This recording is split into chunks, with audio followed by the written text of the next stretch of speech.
당신을 괴롭히는 투자 고민 누구와 함께 할까요? 저희와 함께 하셔야 됩니다. 아침의 투자 허잼입니다. 네, 안녕하세요, 홍선입니다. 오늘 지수 뭐 앞에서도 희마리가 없다, 메가리가 네. 없다 이런 표현 해주셨던 것 같은데 맞습니다. 지금 고압권에서 계속 하락 반전, 상승 반전 왔다 갔다 하고 있는 상황입니다. 사실 진짜 네, 알다가도 이렇게, 모르겠습니다. 그러니까요. 간밤에 미국 시장에서 기록이 또 계속 나왔거든요. 아니 다우지수가 지금 43,000원을 처음으로 넘겼고요. S&P 500 연일 뭐 사상 최고치 이어가는 랠리 보여주고 있는데 이런 말씀드리고 싶습니다.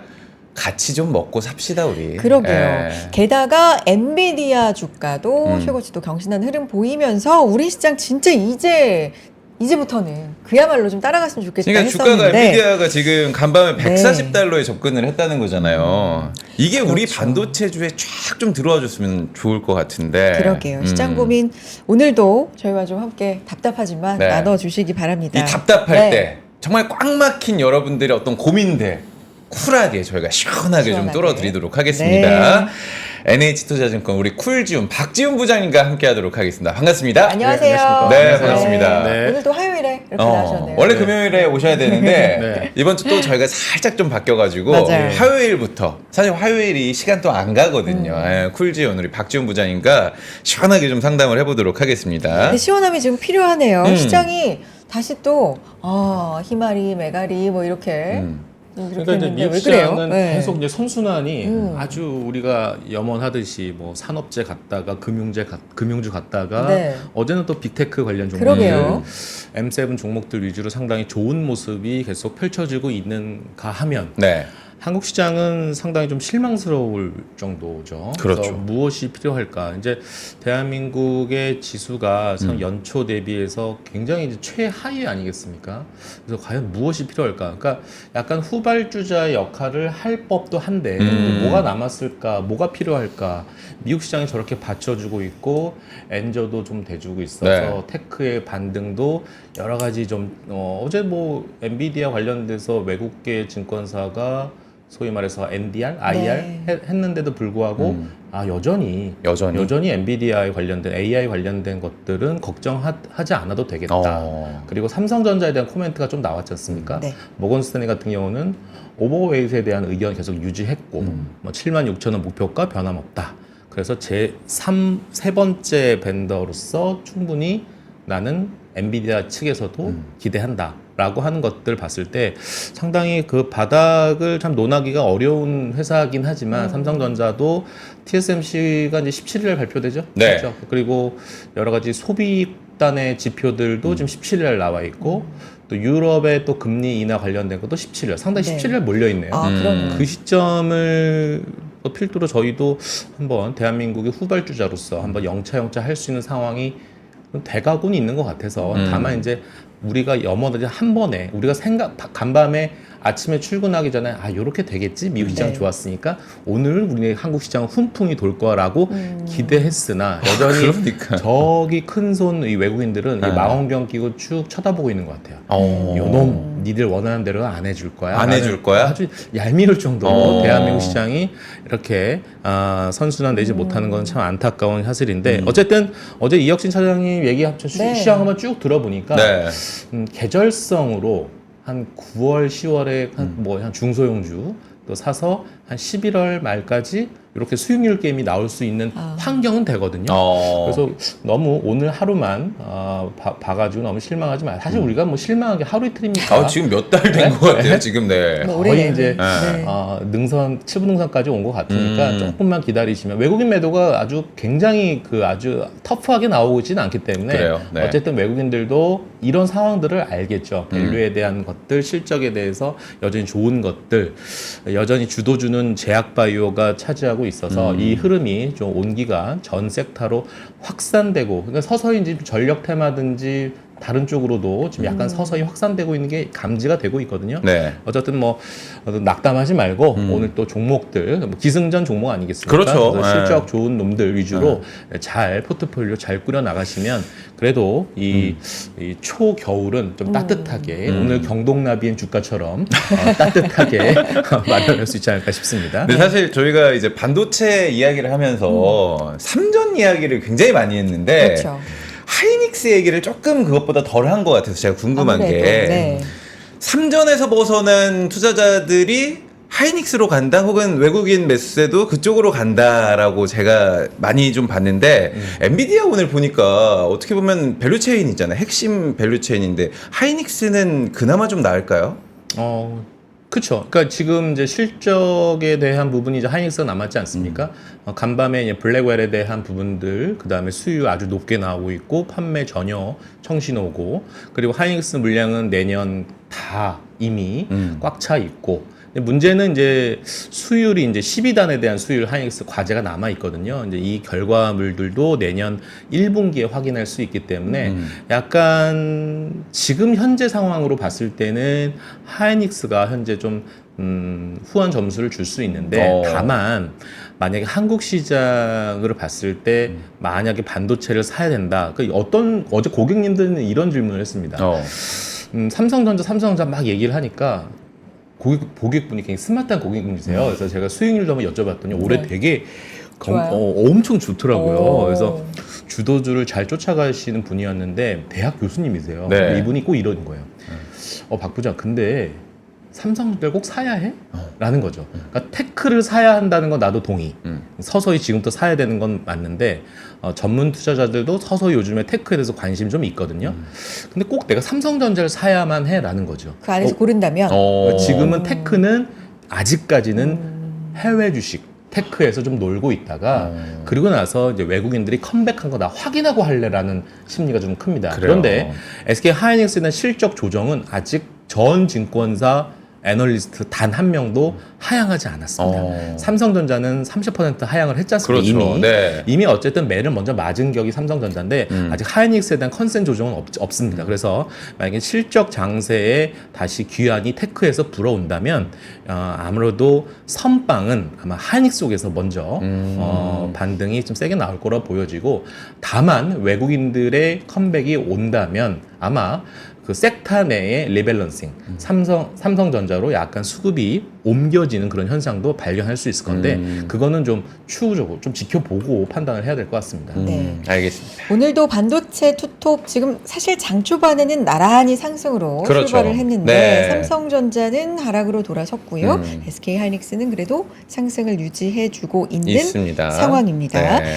말씀하신 것처럼 부장님 말씀하신 것처럼 이번 주 좀 이슈도 많고 네, 기업 실적 본격적으로 이제 나오기 때문에 맞습니다. 실적이 보면 미국 쪽 상황 보면 지난주 금융주를 필두로 해서 출발이 좀 괜찮다.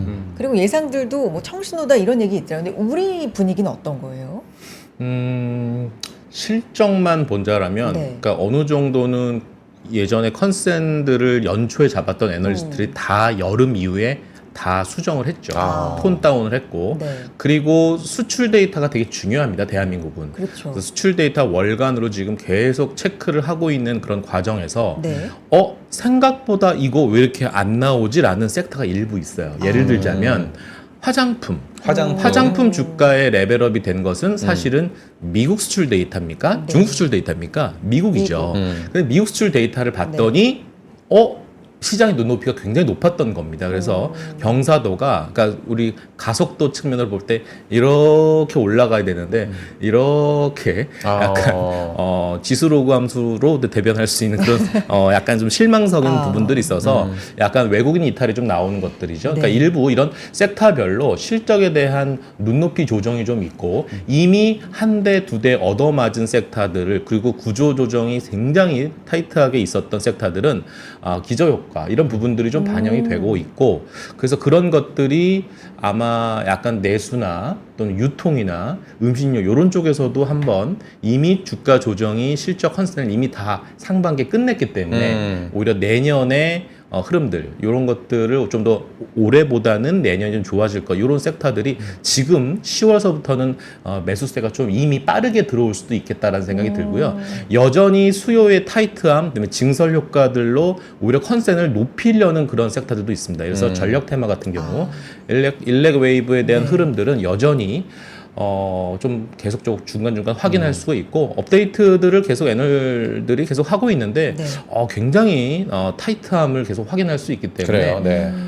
근데 문제는 과연 이런 섹터들에서 어떤 실적들을 나타낼지는 뚜껑은 열어봐야 되겠지만 전반적으로 3분기까지는 실적들이 좋지는 않습니다. 예를 들어서 어제는 테슬라 때문에 얻어맞은 2차전지, 오늘은 또 실적에 대한 컨센을 좀 더 한 단계 레벨 다운됐던 레포트들 일부 나오면서 종목 간 좀 변동은 좀 있지만 좀 추가적인 하락세를 나타내고 있는 2차전지 섹터. 네. 이런 쪽에서는 이미 안 좋은 건 알고 있어라고 알고는 있습니다만 최근에 바닥에서 올라온 것들을 일부 좀 반납하고 있거든요. 이런 것을 봤을 때 일단 강하게 매수하려는 그러니까 약간 그 매수 주체별로 보면 개인들은 2차전지가 좀 편중이 좀 심하죠. 그리고 외국인들은 좀 일부 좀 제약바이오 좀 편중이 심하고 전문 투자들은 테크 쪽에 좀 심하고 네. 갔을 때 너무 지금 개인들이 2차전지에 너무 많이 지금 들어와 있는 상태이기 때문에 약간 레버리지를 쓴 고객님들 개인 투자자분들은 여기서 한 단계 레벨 다운되면 또 한 번 내 자산을 좀 덜어낼 수밖에 없는. 왜냐면 지금 예전 같으면 돈이 좀 있으면 이렇게 좀 부족 상태가 나면 이렇게 메꾸고 좀 이런 상황인데 지금 다른 섹터에서 예를 들어서 지금 주도주를 이제 편승하지 못한 고객님들 같은 경우는 어쨌든 지금 내 자산을 덜어내서 이 담보 비율을 맞출 수밖에 없는 상황이 좀 계속 발생하기 때문에 매물이 매물을 부르는 다소 수급적인 좀 안타까움이 있는 섹터가 2차전지야. 하지만 4분기서부터는 실적 2차전지가 조금은 이제는 약간 평평하게 올 수 있는 부분들이기 때문에 2차전지 바닥을 잡을 수 있는 또 절호의 하락을 기회를 이용하시면 또 좋지 않겠나 싶습니다. 그래서 오늘 우리 지수는 왜 떨어지고 있는 거예요? 힘이 왜 이렇게 없지, 애들이? 이유가 좀 있을까요? 일단 뭐 지금 일본 시장, 아마 중국 시장이 이제 10시 30분에 확인을 해봐야 되겠지만 어제 사실은 올랐잖아요. 중국 지표가 좀 하나 나온 게 있는데 쇼크예요. 그러니까 수출입 데이터가 나왔는데 컨센보다 굉장히 차이가 날 정도로 안 나왔습니다. 그래서 그런 부분들은 누구는 이렇게 설명합니다. 야, 너무 안 좋았네?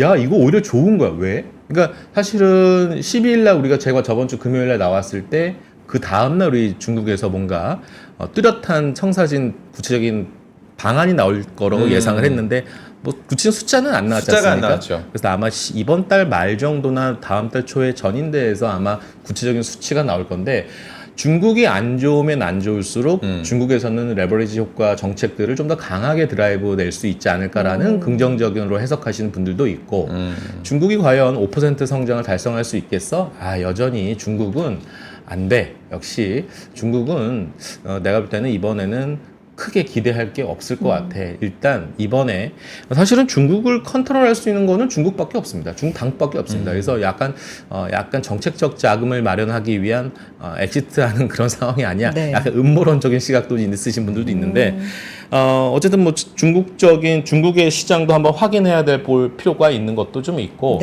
여전히 우리나라는 금투세를 좀 얘기하기 좀 저도 좀 알 수 있는 방법은 없지만 하루빨리 이제 계속 이 어깨에 큰 짐을 빨리 덜어내야 하지 않겠나라는 생각이 들어서 그거 참 이게 유해든 팔찌든 일단은 좀 불확실성을 확실하게 얘기 좀 해줬으면 좋겠어요. 해소하는 측면으로 그렇죠. 좀 갔으면 뭐 이런 말씀을 해주셨고요. 자, 여러분의 궁금증, 종목 상담, 뭐 섹터에 대한 이야기, 궁금증 남겨주시면 실시간으로 오늘 또 박지훈 부장님께 상담 한번 받아보도록 실시간. 하겠습니다. 네. 채팅창에 남겨주시고요.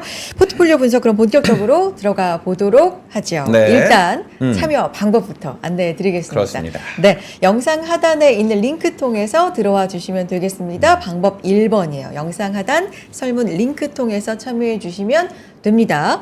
이것도 있고요. 방법 2번도 쉽게 또 참여해 보실 수 있는데요. 이메일 주소 보이시죠? 이 이메일 주소로 보내주시기 바랍니다. 갖고 계신 종목 그리고 나 이거 살까 말까 좀 고민 중이다 이런 종목도 좋고요. 뭐 섹터에 대한 고민 여러 가지 보내주시고요. 좀 자세하게 보내주실수록 저희는 더 반깁니다. 그렇습니다. 네. 평단가 수익률 비중 네. 보유기간 적어주시고요. 그냥 여러분들 살 안 붙여도 돼요. 네, 우리 맞아요. 작가님이 워낙 그 능력자셔가지고 고민을 짧게만 보내주셔도 예쁘게 또 만들어 드리니까 사연도 보내주시고 또 선물도 받아갈 수 있는 커피 쿠폰 저희가 보내드리니까 여러분들 많이 참여를 부탁드려 볼게요. 많이 참여해 주세요. 오늘 들어와 있는 고민 바로 들어가 보도록 하겠습니다. 닉네임 네. 성내동 사랑꾼 우와. 님이 보내주셨습니다. 결혼을 앞두고 있는 예비 신랑입니다. 주식 계속해도 될까요? 안녕하세요. 저는 30대 남성이고요. 곧 결혼을 앞둔 예비 신랑입니다. 예신이라고 하죠. 결혼 준비를 하면서 여기저기 많은 돈을 쓰고 있습니다. 그러다 보니까 이 비상금으로 투자한 제 주식까지 되돌아보고 있는 상황입니다. 저는 많은 돈은 아니지만 이 비상금 차원에서 모아뒀던 돈을 투자하기 시작했습니다. 현재는 이마트, 현대차, 영원무역, 효성중공업 보유하고 있습니다. 이마트는 올해 초에 낙폭과대 종목이라고 판단돼 매수를 했는데 탈출에 실패를 했습니다. 증권사들은 이마트 이미 빠질 만큼 빠졌고 체질 개선이 될 거라고 하는데 믿고 가볼까요? 라고 해주셨고요. 현대차입니다. 인도에서 IPO도 앞두고 있고 미국에서 전기차 판매 사상 첫 10만 대도 달성할 것 같다고 해서 기대가 높은 기업입니다. 현재 수익권이기도 하고요. 계속 보유하고 싶은데 괜찮겠죠? 10월이 되니까 서서히 겨울이 다가오고 있는 것 같습니다. 이럴 때 생각나는 기업 영원무역 보유하고 있습니다. 다들 아실만한 브랜드 노스페이스를 운영하고 있는데요. 이 겨울이 되면 패딩을 사고 또 패딩하면 노스페이스가 생각나서 최근에 샀습니다. 눕시 등 또 인기 많은 제품들도 많아서 올겨울 상승할 만한 종목 아닐까요? 마지막 효성중공업입니다. 최근에 이 전력 테마주 흐름이 좋아지는 듯해 추격 매수했습니다. 너무 늦은 걸까요? 어떻게 보시는지 궁금합니다. 아무래도 이 결혼을 앞두고 있고 아내가 원하는 걸 하나라도 더 해주고 싶다 보니까 이 주식을 정리해서 가정의 사랑꾼이 될 것인가? 조금 더 욕심내서 비상금의 규모를 키울 것인가? 많은 고민이 됩니다. 어떻게 해야 할까요? 라고 보내주셨습니다. 아니 종목 상담 이 사연 들으면서 달달한 향기가 나기가 쉽지가 않잖아요. 네. 근데 와 오늘 너무 달달하다. 좋네요. 잠깐만요. 저는 일단 이거를 종목 네. 상담 전에 어떻게 생각하세요, 부장님?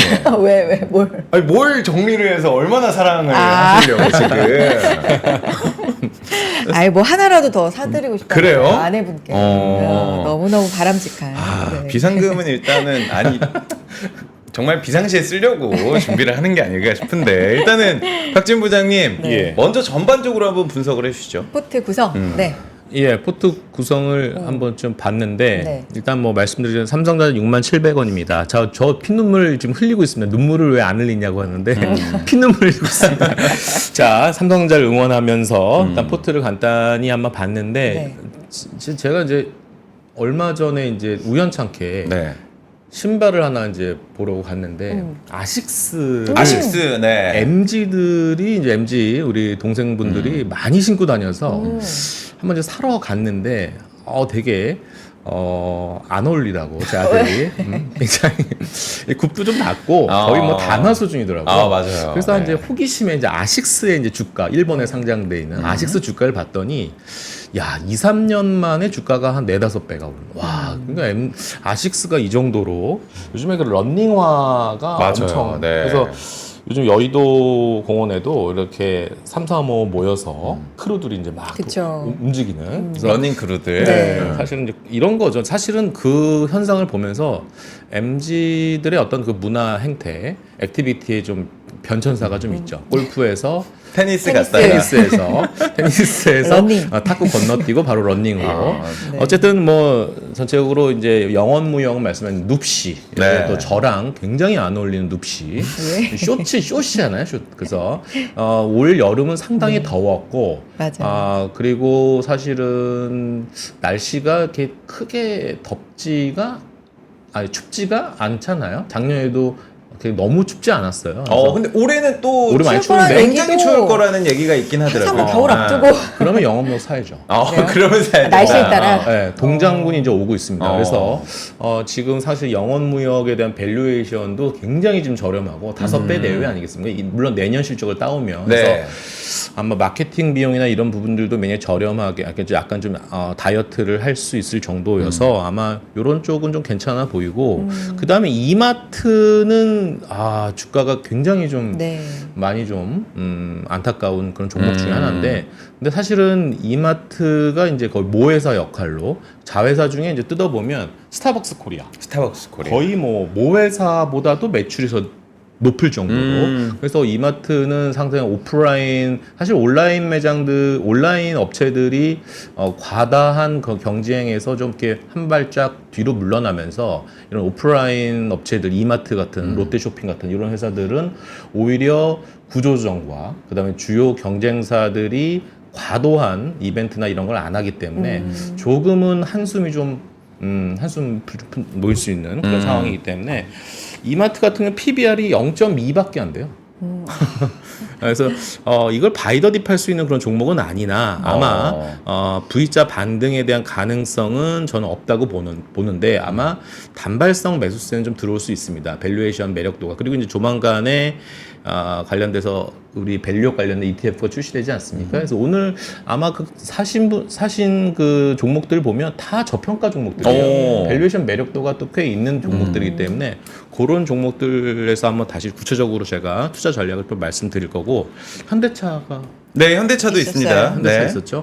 현대차가 또 공교롭게 저희 NH가 어저께 공식적으로 그걸 물어보고 싶었습니다. 제가 조금 있다가 31만 원에서 네. 35만 원으로 올렸습니다. 목표가를 올렸습니다. 어. 요거에 관련된 추가 설명은 좀 이따 제가 말씀드리도록 하겠습니다. 알겠습니다. 하나가 더 마지막에 효성중공업 있습니다. 뜨겁습니다. 뜨겁고 지금 3인방이죠. 효성중공업, HD?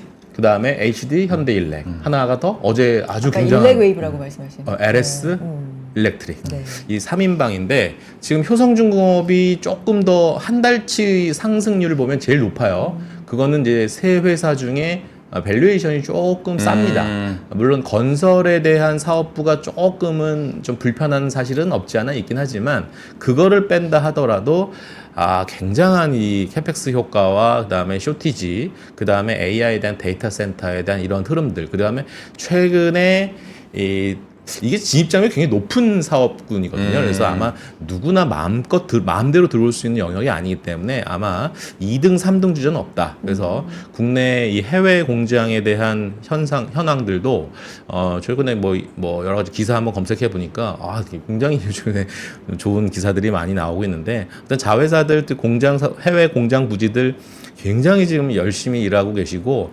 2027년, 2028년까지에 대한 일감이 이미 다 확보가 됐다라고 할 정도니 그러면 아까 우리 앞서 홍 앵커님께서 실적 어닝 여쭤보셨지만 네. 이쪽 영역은 방산과 더불어 돈 워리 돈 워리다. 돈 워리 해도 BFP. 영어를 쳐주시네요. 좀 됐나요? 네. 아니 오늘 네. 사연이 재밌나 봐요. 많은 분들께서 안지연님께서 결혼하면 사랑이 없어진다. 왜? 의리가 생기지라고 하셨고. 의리도 좋죠. 중요하죠. 그리고 결혼하면 비상금 꼭 챙겨야 된다고 하신 분도 계시는데. 네. 지금 사랑 때문에 주식 정리한다고 이야기하셨잖아요. 네. 그랬더니 모아티님께서 결혼을 정리하냐고 어머. 이러면 안 됩니다. 우리가 응원을 좀 해주셔야 돼요, 그러니까. 여러분들. 네. 지금 다들 재밌으셔가지고 드립을 좀 날려주시는데 사랑꾼님이 네. 보내주셨으니까 바로 한번 네. 우리 하나하나. 사랑꾼님의 고민을 정리를 한번 해보도록 하겠습니다. 결혼을 앞두고 있는 예비 신랑입니다. 계속 주식해도 좋을까요? 라고 보내주셨고요. 네. 이마트 매수하고 탈출에 실패를 했습니다. 체질 개선 되긴 될까요?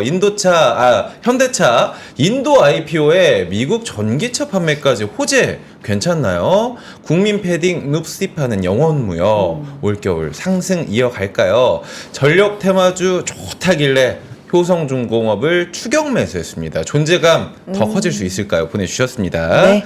첫 번째죠. 이마트 네. 가지고 있습니다. 유일하게 지금 성내동 사랑꾼님의 포트 중에서 손실 중인 종목이 이마트예요. 마이너스 28%인데 네. 이걸 지금 현대차가 네. 약간 커버를 해주고 있는 그러게요. 상황인 것 같아요. 사실 업계에서 이마트 3분기 매출 기대 이하일 거다라는 지금 분석이 좀 나오고 있는데 유통업계 10월에 연휴 많았잖아요. 이때 또 그렇죠. 반짝 상승이 됐다고 해 매출이 이런 것들이 또 어떻게 재료가 될 수 있을지 어떻게 보고 계실까요, 유통주? 아니요, 뭐 그런 거는 뭐 주가 상승에 대한 상승 트리거가 될 수는 없을 것 같고요. 전체는 구조적인 문제가 좀 있는데 네. 다만 지금 유통산업에 대해서도 어떤 게 있을까요? 뭐 BJF 리테일 편의점도 계속 지금 실적이 좀 떨어지고 있는 상황이거든요. 근데 BGF 리테일 하면은 CU죠. 네. 이거 사실은 내부적으로는 뭐 임차료나 이런 여러 가지 그런 문제가 있어서 과도하게 계산되다 보니까 실적이 계속 어닝이 좀 떨어졌는데 이제 이런 부분들이 하반기에 다 해결이 됩니다. 그래서 그런 것들 생각해 봐야 될 거. 이마트도 제가 아까 PBR 0.1, 0.2 얘기했거든요. 야, 이거는 뭐 거의 금융주들 PBR의 절반도 안 되는. 이런 거 봤을 때 이마트는 지금 매도는 절대 아닌 것 같아요. 오히려 지금 PER도 40배에 육박하는 PER도 내년에는 10배 초반대로 떨어지거든요. 그런 것들 봤을 때 이마트는 충분히 여기서 반등 나올 수 있다. 근데 이제 주주 환원 정책은 사실은 모르겠어요. 이마트는 모르겠는데 아까도 제가 스타벅스 코리아를 네. 예로 하나 들었지만 이마트에서 펼쳐졌던 사업부들 물론 실패했던 사업도 있지만 그것들 다 지금 걷어냈고 효자 역할들을 하고 있는 자회사들이 그래도 나름 잘해주고 있어요. 그래서 그런 것들 생각해 봤을 때 이마트는 여기서 충분히 반등 가능성이 있다라고 생각해야 될 것 같고요. 네. 비용에 대한 효율화가 사실은 올해 KPI였습니다. 그래서 비용을 굉장히 저렴하게 돈 좀 쓰지 말고 효율화하자. 우리 이제 돈 좀 벌어보자라는 것들. 돈은 벌지 않더라도 돈 이제 그만 까먹자라고 했던 것들이 이제 서서히 결과물들이 아웃풋이 나오고 있는 회사가 이마트입니다. 그래서 하지만 제가 앞서도 말씀드렸지만 V자 반등이 나오기는 섹시한 사업 모멘텀은 없다라는 거예요. 그래서 여기서 지금 제가 볼 때 한 20% 30% 정도까지는 충분히 반등 가능성은 있어 보이거든요. 그 이후에는 종목에 대한 교체를 한번 고민해 보시는 게 어떨까라는 생각이 들어요.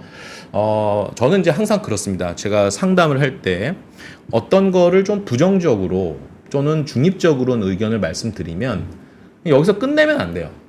항상 그 상담과 어떤 컨설팅이라고 하는 거는 그래서 어떻게 하라는 얘기야? 라는 게 나와야 돼요. 그렇죠. 그래서 저는 이제 고민을 해봤을 때 이제 항상 그 우리 재무 형님께서 네. 형님 맞죠? 형님 아닙니다. 동생인가요? 네. 한참입니다, 한참. 저한테 항상 쿨 지훈이라고 얘기해서 네. 쿨 역할을 하나 해야 될 것 같아요. 제발 시원하게. 그러니까 제가 저번 주 금요일날에서도 뭘 얘기했냐면 방산주에 대한 얘기하면서 약간 교집합 영역에 있는 하나인더 얘기했지 않습니까? 그 얘기처럼 오늘은 만약에 그렇게 했을 때 오리온 같은 회사는 어떨까라는 생각을 고민해보는 거예요. 진짜요? 오리온 같은 회사. 그러니까 사실은 올 초도 우리 레고캠바이오는 친숙하죠. 그래서 이게 사명이 리가캠바이오로 바뀌었지 않습니까? 맞아요. 그래서 오리온이 지분 25%를 한 5,500억 정도로 투자를 해서 이제 인수를 한 개념인데 이게 자본소득인 거죠. 그러니까 지금 주가를 보시면 리가캠 주가를 보시면 어마어마하지 않습니까? 그런 것들 오리온이 그리고 오리온 사업부는 딱 4개만 보면 돼요. 한국 초코파이 얼마나 팔았어? 진짜. 그다음에 베트남 얼마나 팔았어? 근데 그 다음에 중국 얼마나 팔았어? 마지막에 러시아. 그래서 이 오리온을 커버하는 애널리스트는 이 4개 지역의 매출만 파악하면 됩니다. 오리온은 깔끔해요. 깔끔하고 그리고 깜짝 놀랐던 게 이번에 K 밸류업 리스트에 오리온이 들어갔어요. 그래요? 나 몰랐다. 그러면 이게 PER이 9배밖에 안 되거든요. 그러면 야 이게 내수 쪽에서도 음식료 쪽에서도 지금 과자 요쪽이 거의 중국 매출이랑 한국 매출이 똑같아요.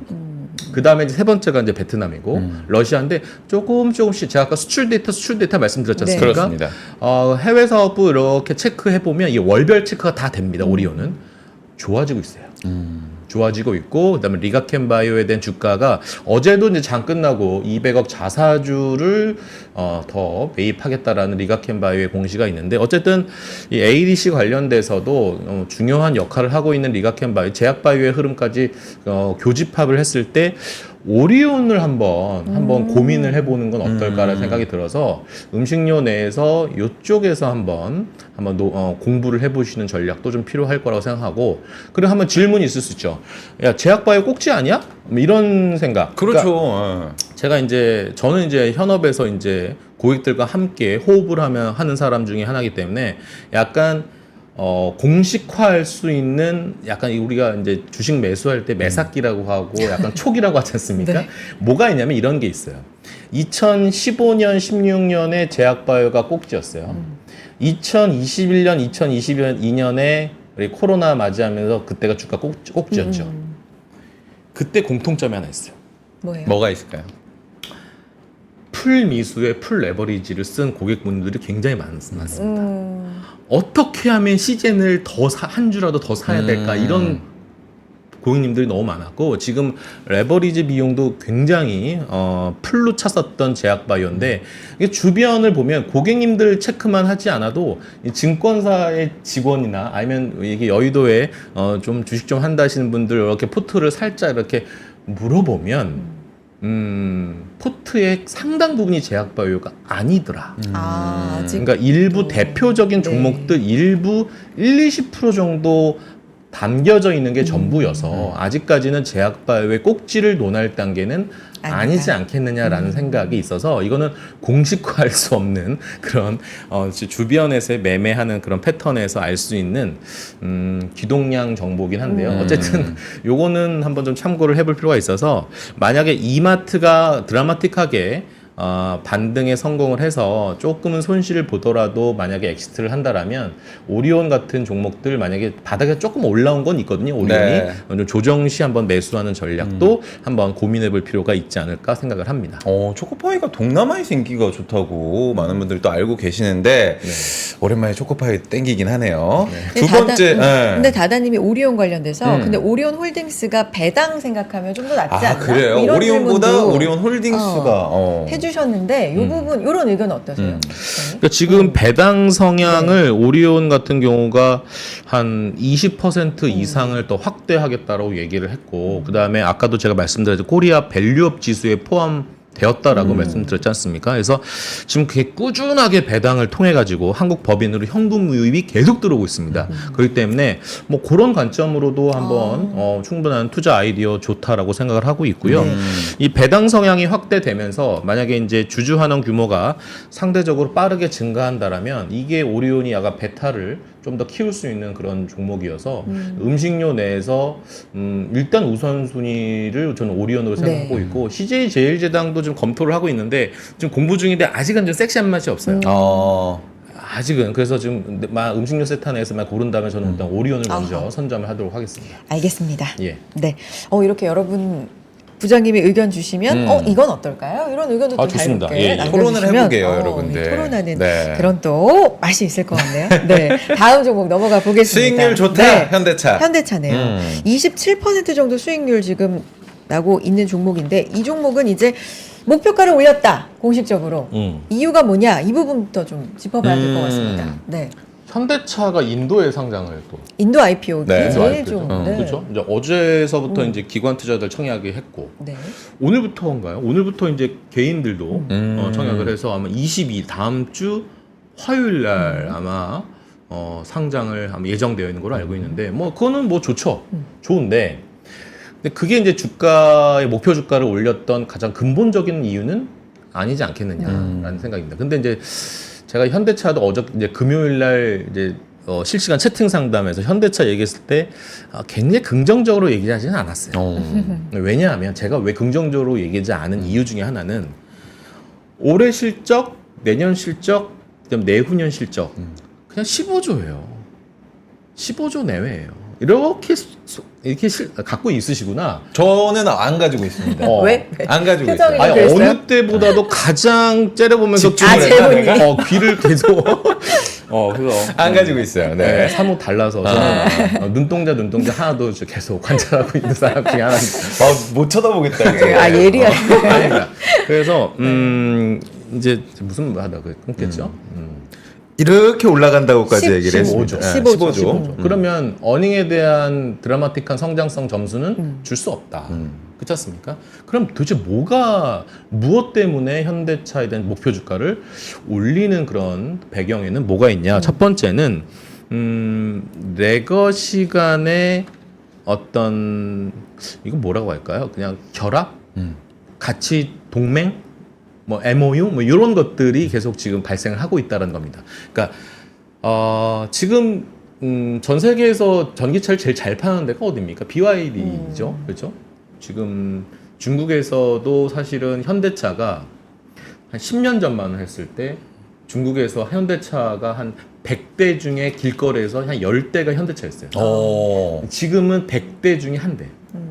야, 1%, 10%에서 1%. 그런데 적자 사업이었던 중국 사업부가 현대차 같은 경우 이제 똔똔입니다. 상당히 아주 현대차의 할인 요인이었던 현대차 주가를 분석했던 애널리스트가 항상 지적했던 게 중국 쪽 안 되잖아요. 그래서 저는 할인할 거예요 라는 거죠. 근데 이제는 잘 매를 먼저 맞은 격이어서 현대차는 뭐 그런 상황이고요. 네. 중요한 건 이제 테슬라와 BYD 이쪽에서 같이 또 손잡고 하는 것들, 그리고 현대차가 얼마 전에 GM과도 그렇죠. 같이 글로벌 연합하고 협업을. 있는 네. 부분들입니다. 또 조만간에 현대차가 또 누구 만납니까? 토요타 만납니다. 도요타를 만나요? 이제 네. 다 손잡고. 예, 다 손잡고 하는 그런 흐름들이어서. 근데 네. 보통 과거에는 이렇게 손잡고 일하려면 어떤 게 반드시 필요했었냐면 같이 피를 섞어요.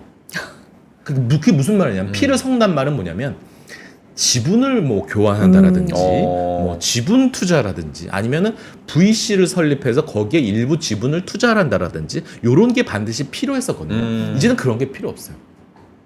이제 지금 똥줄이 탔어요. 지금 다 모든 지금 레거시 지금 완성차 업체들이 스텔란티스 보십시오. 얼마 전만 해도 전 세계 완성차 시총 3위였던 회사가 지금 스텔란티스가 지금 주가가 반토막이 났어요. 이게 보통 문제입니까? 그렇죠. 이게 그래서 지금 자동차 업계도 오늘도 아마 유럽에서 결정난 게 뭐냐면 중국에 대한 전기차에 대한 관세를 물리겠다라는 거 아니겠습니까? 그러니까 BYD는 지금까지는 주가가 올해 전 세계 자동차 업체에서 주가 상승률 전 세계 1위지만 네. 내년과 내후년이 이제 문제입니다. 왜? 관세가 보통 심각한 문제가 아닙니다. 그래서 이제 지금 미중 간의 어떤 그런 갈등도 좀 있고, 만약에 대선 결과가 어떻게 될지 모르겠지만 뭐 해리스였다가 지금 다시 또 이번 주는 또 해리스에서 트럼프 좀 약하다, 해리스가 대통령이 약해졌다는 뭐 평가도 다시 또 있더라고요. 그러면서 또 많이 2차 전지 치고 반등이 네. 또 약한 이 원인도 그럴 거예요. 그래서 지금 트럼프 진영이 굉장히 지금 엉덩이가 들썩들썩 걸리면서 지금 비트코인도 지금 8,800만 원 넘었습니다. 많이 올라갔구나. 그런 네. 것들 보면은 어쨌든 중요한 거는 이 현대차로 다시 돌아와서 그렇게 레거시 간의 어떤 차별화 확대를 위해서 이 연합하려는 움직임도 좀 있고, 현대차에 대한 부분들은 여전히 가장 중요한 게 주주환원 정책은 강력하게 드라이브를 걸 회사기 때문에 지금 한 5%가 넘을 겁니다, 배당이. 그래서 5.4%, 그리고 자사주를 계속 매입하고 소각하고, 그다음에 인도법인 IPO에서 이제 특별 주주 환원이 또 있을 거로 판단이 되고 있기 때문에 밸류에이션 하단을 좀 높일 수 있는 이유다라고 얘기를 해서, 그리고 이제 또 약간 번외적인 얘기인데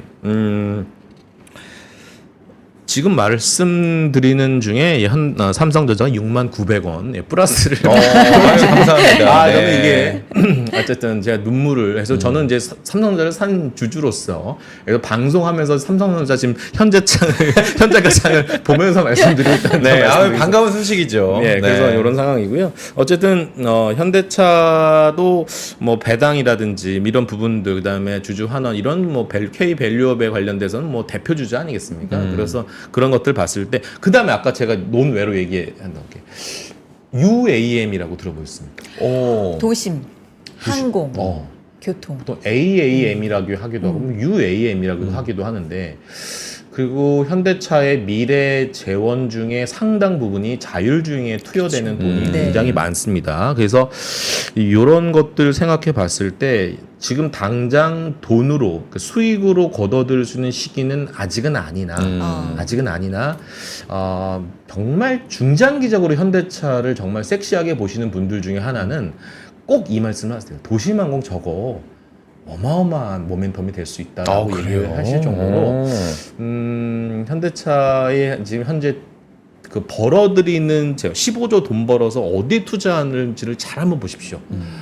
상당히 4차 산업의 아주 모든 것들 다 로봇 안 할 것 같습니까? 현대차가 로봇 다이나믹 하면 떠오르지 않습니까? 그래서 현대차는 미래의 청사진을 지금 정의선 회장이 굉장히 잘하고 계시는 것 같아요. 보스턴 다이나믹스하고도 맞습니다. 네. 그래서 자율주행 관련돼서는 여전히 지금 테슬라만 바라보고 네. 있지만 이 자율주행 관련된 현대차가 아까 이게 연합이라고 했지 않습니까? 네. 맞아요. 또 자율주행하고 있는 여러 유수의 업체들과 손 잡고 지금 잘 하고 있는 회사가 사실 현대차이기 때문에 사실은 보이지 않는 이 수익 외에 할증 요인도 사실은 좀 가미가 된다라면 저희 NH투자증권의 조수홍 연구원이 어제 이런 말을 했어요. 내가 만약에 할인 요인을 만약에 제거하고 목표가를 했더니 얼마인지 아냐? 50만 원. 네. 깜짝 놀랐어요, 저. 50만 원이었어요. 네. 그 얘기를 딱 듣는 순간 이게 어떤 트리거가 나올지는 모르겠으나 이게 상당히 현대차 입장에서는 컨빅션 바이 콜이구나라는 생각이 들어서 좀 지켜보셔야 될 것 같고 중장기적인 만약에 투자 의견을 가지고 접근하시는 분들이라면 굉장히 저는 은행주와 더불어서 약간 은퇴를 앞두신 분들이면 계속 분할 매수하시는 분들이라면 배당 수익과 그다음에 자본 차익에 관련된 이런 것들은 충분히 누릴 수 있는 종목이 현대차 아니겠느냐라고 생각을 하고는 있습니다. 네. 좋습니다. 지금 현대차까지 이야기를 해주셨는데 여러분들 오늘 쿨지훈 부장님과 함께 실시간 상담도 진행을 하니까 여러분들 지금부터 궁금한 종목이라든지 고민하고 있는 종목이 있으면 채팅창에 남겨주세요. 저희가 네. 지금 작가분이 또 놀고 있거든요. 못 아니라니까. 놀게 해야 돼요 지금. 네. 계속 바쁘게 여러분들 해주셔야 되니까 저희가 정리를 하도록 하겠습니다. 지금부터 올려주시죠. 네, 올려주세요. 다음은 또 겨울철이 다가오고 있습니다. 영원무역. 네. 아니 영어무역. 근데 뭐 아까 날씨에 따라서 이렇게 말씀해 주셨는데 사실 10월 지금 날씨는 역대급으로 좀 따뜻한 10월이 이어지고 있다라는 어떤 뉴스를 제가 어제도 봤는데 근데 겨울은 또 예상이 또 다르더라고요. 매년 그런 예상이 강추위가 온다고. 나오긴 합니다만 네. 뭐 영하 18도까지도 간다 뭐 이런 얘기도 나오고 있어서요. 이거 영어무역 어떻게 해요? 사야 됩니까? 영업무역 사야죠. 이분은 보유할까요? 우리 사랑꾼님은? 죄송하지만 평당가가 평당가가 예. 47,000원이에요. 지금 42,000원대 와 있고요. 42,000원. 네. 그러면 거의 지금 가격대라고 봐야 되겠네요. 네. 충분히 저는 이제 섬유의복 자체를 봤을 때는 영업력이 좀 올랐지 않습니까? 바닥에서 그렇죠. 좀 최근에. 올랐어요. 네. 이거는 좀 만약에 없으신 분들, 이제 갖고 계신 이분을 위한 전략은 당연히 홀딩 의견인데요. 만약에 없으신 분들이라면 조정 시 한번 매수하는 전략도 괜찮을 것 같다는 생각이 들고요. 네. 이게 모르겠습니다. 저는 이 섬유의복 의류 업종이 이 섹시한가? 정말 항상 전 종목을 볼 때 항상 생각하는 게 이게 더블 정도 올라갈 수 있을 만한 섹터이고 종목인가 먼저 항상 스스로에게 묻거든요. 네. 이건 어때요? 더블까지는 아니더라도 굉장히 여기서는 50%의 저는 상승 룸이 있다라고 생각하는 섹터가 영업무역 또는 뭐 필라홀딩스 네. 뭐 이런 쪽이고요. 그 다음에 사실은 코리아 밸류업에 포함됐던 종목들이 필라홀딩스도 있고 뭐 약간 영업무역은 안 됐지만 우리 MLB 브랜드로 알고 있는 FNF. MLB. MLB도 있고 한세실업 요 세 종목이 이제 코리아 밸류업에 편입됐는데 네. 요쪽도 이제 약간 그런 수급적인 이벤트가 있어서 긍정적인 판단인데 공식적으로는 저희가 이 종목을 얘기합니다. 휠라홀딩스 하나, 그 다음에 감성 코퍼레이션, 그 다음에 영원무역은 이제 노스페이스, 눕시 저랑 되게 안 어울리는. 그 다음에 우리 등산 캠핑하면은 스노우피크. 그치. 스노픽. 스노우피크도 저도 한번 입어봤는데 저랑 또 안 어울리더라고요. 도대체 저랑 어울리는 브랜드는 뭔가 지금 계속 찾고 있는. 더현대 1층에 많더라고요. 1층이요? 네. 약간 고가 브랜드. 고가 브랜드. 제 고가 브랜드 어울립니까? 너무 어울리는데. 네, 그래서 필라홀딩스 그 다음에 하나가 이제 화승 엔터프라이즈인데 네, 화승. 엔터프라이즈가 최근에 레포트가 좀 나오더라고요. 그러니까 아디다스한테 오더를 받아서 화승 엔터가 만들어서 이걸 누구한테 파냐면 소비자한테 파는 게 아니라 화승 인더한테 파는 거예요. 그러니까 화승 엔터프라이즈는 리스크가 좀 덜한 어쨌든 화승 엔터프라이즈도 상당히 좀 긍정적으로 보고 있는데 일단은 영업무역은 아까도 말씀드렸지만 밸류에이션이 굉장히 좋아요. 밸류에이션 매력도도 좀 있고 그다음에 준내구적인 성향이 의류 섬유 의복이기 때문에 올해 굉장히 힘들었어요. 올해 굉장히 힘들었고 계절적인 이유 때문이기도 하지만 이게 교체가 이제 거의 내년 정도는 좀 상저 하고의 모습을 어닝 그림을 좀 그렸더라고요. 네. 그러면 비쌀 때 사서 쌀 때 파는 전략이 지금 섬유 의복 업종이에요. 전체 모든 섹터의 커버리지 종목들 평균 PER이 6배가 안 되니까 이만큼 또 싼 또 종목들이 어디겠습니까? 그래서 어닝에 대한 모멘텀을 만약 기대하신다라면 네. 이쪽 섹터 괜찮을 것 같고요. 목표 주가는 저 개인적으로는 충분히 그래서 50% 이상의 업사이드 보고 있고 특히 휠라홀딩스는 영업이익에 대해서 50%를 주주환원에 다 돌려드리겠다라고 할 정도니까 굉장히 주주환원 정책에서도 한번 이런 섬유의복 섹터들이 다 하나씩 준비를 하고 있습니다. 그래서 이 밸류업에 관련해서 지금 방금 제가 말씀드렸던 이런 종목들 다 준비하고 있으니까 충분히 뭐 싸고 그다음에 회사도 주주 친화적인 정책을 펼친다고 하니 충분히 조정 시 매수 전략을 말씀드려도 될 것 같습니다. 이 의류주 대표적으로 소비하고 완전히 때려야 뗄 수 없는. 그렇죠. 네. 중국 소비라든지 우리도 경기 생각하면은 옷을 그렇게 많이 살까 뭐 이런 부분에 대한 물음표가 한편으로 좀 있기도 하거든요. 예. 어때요, 선생님? 처음에 저도 그 생각을 했어요. 네. 근데 그 생각을 했고 그런 영향 때문에 주가가 반등을 해서 못했고 근데 이걸 알아야 돼요. 뭐냐면 우리가 항상 북밸류라고 얘기를 합니다. 네. 이 회사가 갖고 있는 자산 가치 그러니까 자산 가치를 한번 뜯어보니까 아까 제가 PER이 6배가 안 된다고 했는데 그건 어닝에 관련된 것만 따진 건 아니고 이 PBR까지도 같이 견주어서 봐야 되는 건데 이 자산 가치가 다 탁월합니다. 이 회사들이. 그렇기 때문에 현금 보유 능력도 탁월하고 소비단에서는 어느 정도 주가의 일정 부분 반영이 됐고 제가 아까 준내구적인 어떤 특성이라고 말씀드렸기 때문에 이게 내년에는 돌아서는 그런 흐름이라고 좀 판단을 하고 있기 때문에 지금 만약에 굉장히 V자 그래서 제가 더블 정도까지 종목 선택할 때 더블까지 올 수 있을 만한 섹터인가? 그건 진짜 아니라고 말씀드렸잖아요. 그래서 홍 앵커님께서 방금 지적해 주셨던 것들 때문에 네. 일단은 상단이 굉장히 뻥 뚫려 있는 기분은 아니다라는 거는 저도 동의하는 바입니다. 네. 알겠습니다. 다음 가볼까요? 마지막은 효성중공업. 아까도 잠깐 이야기를 해주셨는데 K전력기기 호황 더 길어질 것이라는 이야기가 좀 많이 있습니다. 사실 저도 이 전력 인프라 관련하면 좀 불이 좀 확 붙을 때가 되지 않았나 싶긴 한데 물론 뭐 대선도 지나봐야 되고 근데 미국이나 이런 데서 전력 막 추가로 막 한다 이야기 나오고 있는데 어떻게 보고 계실까요? 이게 효성중공업. 전력 테마라고 해야 되나요? 그렇죠. 주도주 역할도 하고 있는데 이게 왜 시작이 됐냐면 미국에서 엄청난 불이 엄청났어요. 화재가 굉장히 많이 나서 네. 뭐 도시 하나를 거의 뭐 피폐화 시켰죠.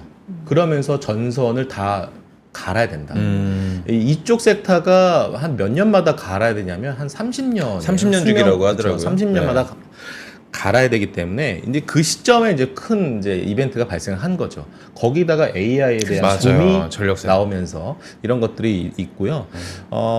이제 보면은 캐펙스 투자를 계속 한 3년 전부터 계속 발빠르게 하고 있었던 것들인데 이게 계속 지금 오더가 나오고 있다는 점이에요. 그래서 지금 누군가는 언론에선 2027년이라고 하고 있는데 지금 저희 섹터 애널한테 살짝 물어봤더니 2027년, 2018년이 그러면 꼭진 거야? 내가 아주 단순하게 물어봤어요. 그러니까 머리를 극적거리면서 30년까지는 저는 그렇게 보고 있거든요. 이렇게 얘기를 하시더라고요. 그래서 네. 물론 뭐 뚜껑은 열어봐야 되겠지만 지금 소위 말해서 수출량 그다음에 수출 금액, 단가라고 하죠. 이게 계속 올라가고 있는 부분들이거든요. 그래서 그런 것들 봤을 때 지금 미국의 전력에 대한 가격도 전기세 굉장히 비쌉니다. 네.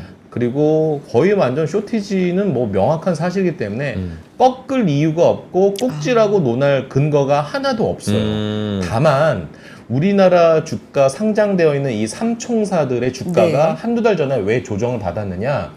시장 때문에 빠진 겁니다. 시장 때문에. 시장 빠지면서 또 미국에서도 리세션에 대한 부분들 계속 지목이 되면서 야, 이거 일단 한번 꺾자 해서 기존에 사실 싸게 매수했던 일부 물량들이 좀 나온 것일 뿐이지 여전히 정주행하고 있는 산업은 맞다라고 판단을 해야 될 것 같고요. 다만 이 종목들이 조금 밸류에이션이 싸냐? 그건 아니죠. 그렇죠. 지금 보통 한 18배에서 20배 초반까지 형성되어 있는 상황이기 때문에 근데 이제 내년 그다음에 내후년 지금 실적들 한번 레포트를 쭉 출력해서 한번 실적들 한번 체크해 보세요.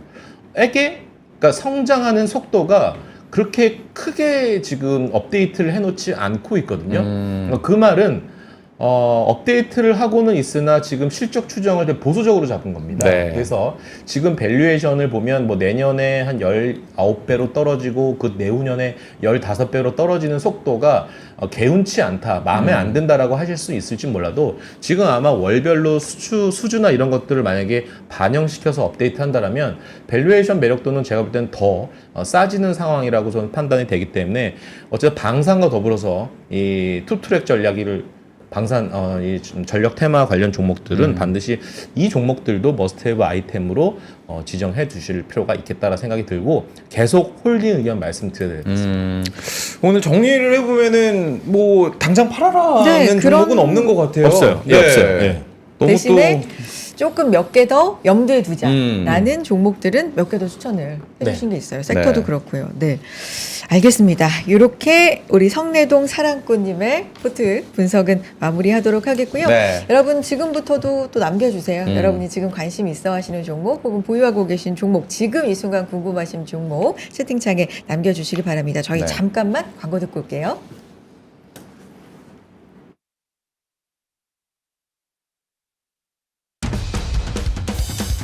와, 멋있다.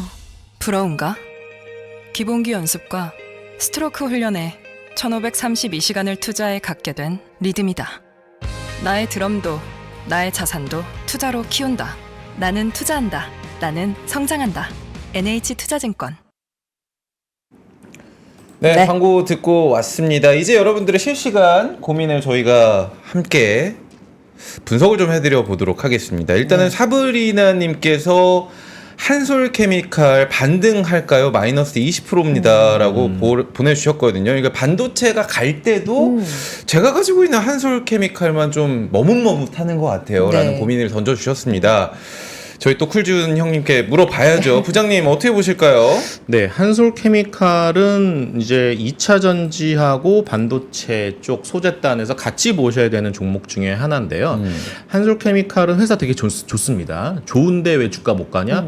갈 때가 아직 아니어서 못 가는 겁니다. 물론 뭐 실적이나 이런 부분들은 논외로 하고 가장 중요한 거는 한솔케미칼이 뭐 여러 가지 외국계 테크와도 지금 현재 교류를 하고 있는 걸로 알고 있고 중요한 거는 이 소재잖아요.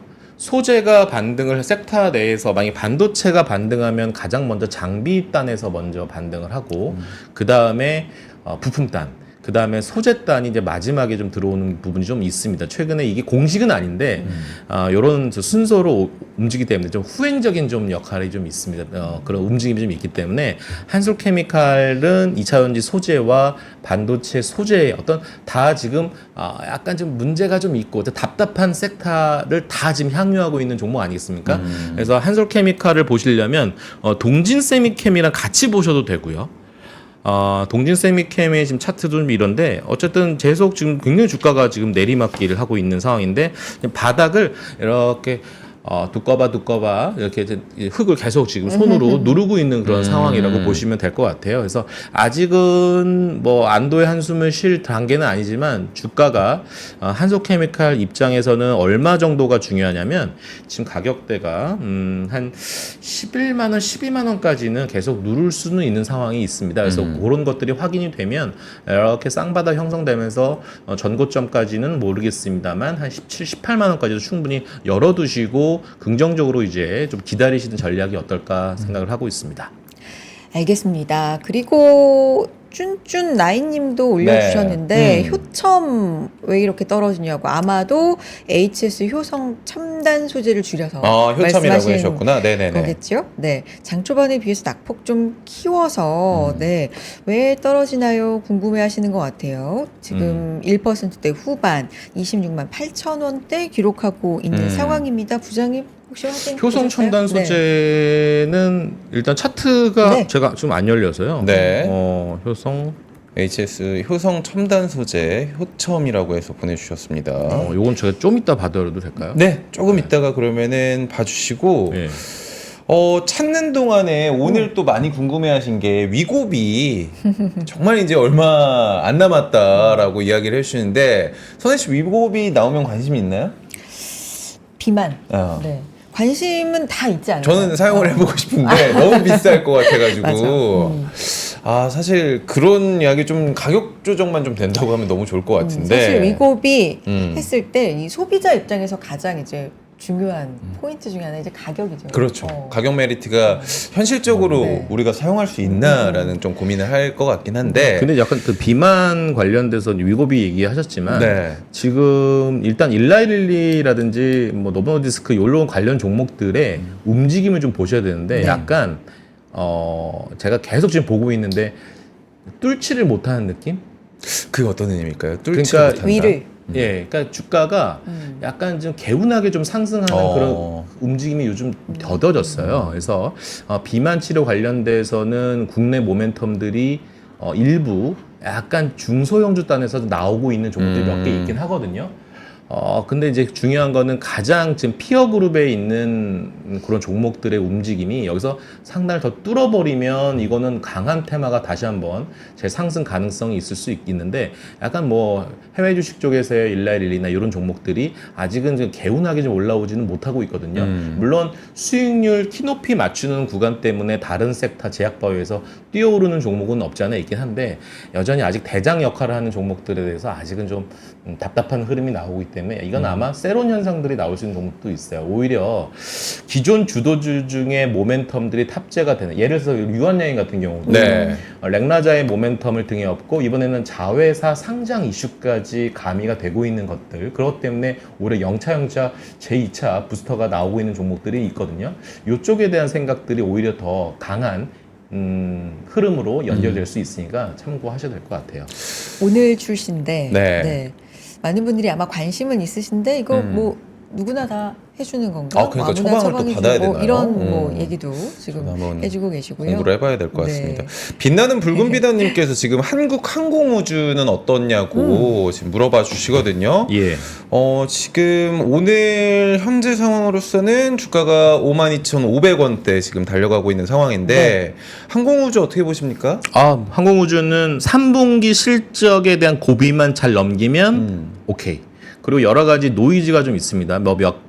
일부 수출에서 일부 약간 좀 문제가 생기는 거 아니야라는 노이즈도 좀 없지 않아 있는데 뭐 그거는 해프닝으로 이해하시면 될 것 같고 가장 중요한 거는 항공우주의 올해 가장 큰 장애물은 3분기 어느 정도까지 슬림해지는 거야 라는 부분들이 있거든요.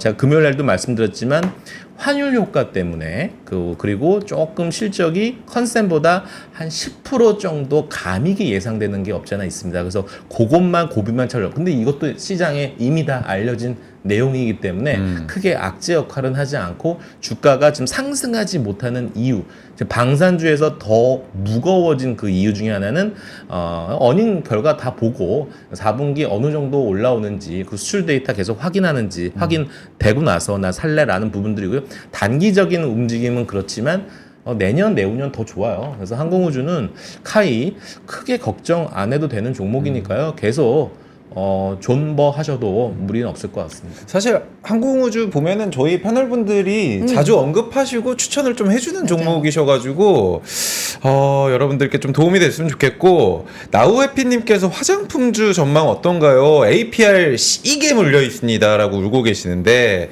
화장품주 K뷰티 어떻게 보고 계세요? 예, 뭐 K뷰티는 앞서도 제가 말씀드렸지만 지금 저는 중립적인 의견이고요. 수출 데이터가 다시 한 9월, 10월 또 11월 확인을 해봐야 되겠지만 일단 10월 데이터 중요합니다. 미국 쪽에 납품 들어가는 거 어느 정도 수출량이 늘어나는지 요거는 또 체크를 해봐야 되겠지만 만약에 10월 달도 실망적인 숫자가 나오면 일단은 한 단계 레벨 다운될 가능성도 있어요. 그리고 코스트맥스라든지 아모레 퍼시픽이라든지 LG 상하건강 이쪽에서 중국 모멘텀은 없거든요. 그래서 3분기 실적도 또 약간 문제가 생길 수 있기 때문에 주가 하방을 나올 수 있는 또 약간 좀 부정적인 이슈가 있기 때문에 뷰티는 조정시 매수는 맞으나 어디까지의 조정이 나올런지는 10월 수출 데이터 보고 확인하셔도 될 것 같고, 효성 첨단 소재는 이게 사명이 바뀐 거네요. HS. 네, 차트 보시면 아시겠지만 여전히 주가 하방에 대한 도전이 계속 되고 있습니다. 그래서 만약에 가격단에서 26만 원이 깨져버리면 이거는 조금 다시 한번 재점검할 필요가 있지 않을까 생각이 들기 때문에 수급적인 측면도 계속적인 외국인 매수가 나름 들어왔음에도 불구하고 주가가 반등하지 못하는 점, 그리고 최근에 연기금들도 계속 좀 일부 좀 빠져나가는 모습이거든요. 중요한 건 거래량이 너무 없어요. 거래량이 어느 정도 의미 있는 거래량이 나오려면 내부적인 모멘텀이 발생을 해야 되는데 아직까지는 이게 뚜렷한 모멘텀이 나오지 않고 있어요. 그래서 충분히 밸류에이션에 대한 부분만 체크하고 마무리 져야 되겠는데요. 일단 시가총액 대비했을 때 이 회사가 1조 2천억이네요. 1조 2천억이고 재무제표만 보시면 아시겠지만 올해 작년에 보시면 아시겠지만 2021년에 이익과 작년에 이익과 뚝 떨어진 부분들이죠. 근데 올해는 물론 상반기 성적은 작년보다는 조금 괜찮은 모습이거든요. 그래도 다시 주가가 레벨업이 되려면 한 2, 3천억대까지 다시 레벨업이 돼야 되지 않을까 그런 과제가 있기 때문에 역시 어닝에 대한 모멘텀은 조금 중립적인 의견으로 말씀드리겠습니다. 알겠습니다. 시간 꽉 채웠네요 지금. 근데 지금 많은 분들이 좀 후반에 올려주고 계셔서 저희가 앞에서 조금 더 미리 올려주셨으면 실시간 상담 좀 더 길게 할 수 있어요. 그러니까 좀 소문이 나나봐요. 그러니까. 지금 저희 쿨준 시작했대. 그때부터 이제 들어오시는 것 같은데 여러분들 이제 앞으로는? 빨리 좀 들어와서 미리 남겨주셔도 저희가 정리를 미리 해놓을 테니까 여러분들 다음에 또 우리 부장님 나와가지고 실시간 상담해 주실 때 빠르게 올려주시면 감사하겠습니다. 감사하겠습니다. 그러면 오늘 박지훈 부장님과 여기서 인사 나누겠습니다. 고맙습니다. 감사합니다. 우리 쿨준 부장님은 다음 주 금요일에 인사를 드리는 것으로 하겠습니다. 네, 지금 양 지수가 강보합에서 움직이고 다행이네요. 있는 상황입니다. 네, 오늘 시장도 대응 잘 하셨으면 좋겠고요. 내일 또 인사드리겠습니다. 함께해 주신 여러분 고맙습니다. 고맙습니다.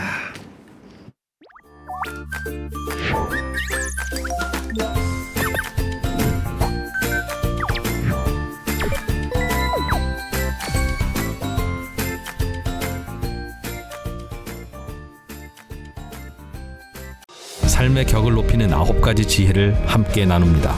위즈덤 칼리지 시즌 2 영상 아래 링크를 클릭하시면 자세한 내용을 확인하실 수 있습니다.